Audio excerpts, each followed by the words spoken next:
We have a very nice set problem here.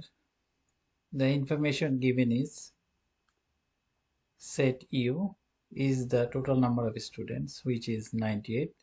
Set A is the students who like maths, which is 58. Set B, which is the students who like science, is 50. We have to find the number of students who like both the subjects, which is denoted by n of set A intersection B. We have to find this value. The information given here is U equals 98, set A equals 58, set B equals 50. We can write from this information that n of set U equals n of set A union B equals 98.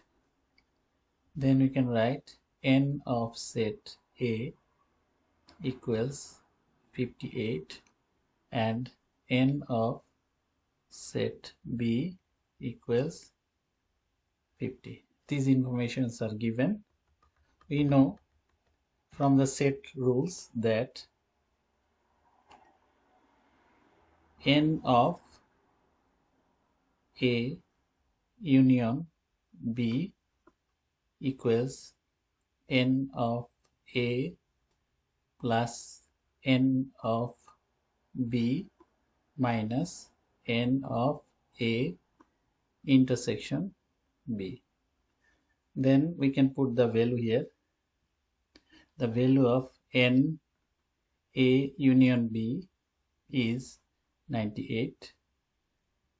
The value of n of A is 58 and the value of n of B is 50 minus n of A intersection B.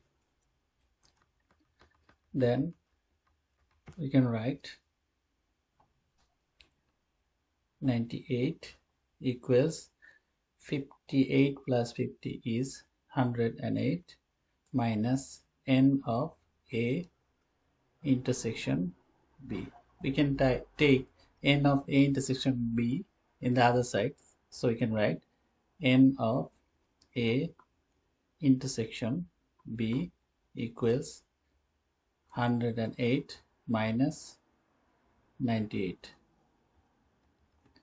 Then we can get n of A intersection B as 10. So which is our desired value. So from the question we can see that the total number of students who like both the subjects is 10, which is our desired value. This is the end of this video. Thanks for watching the video.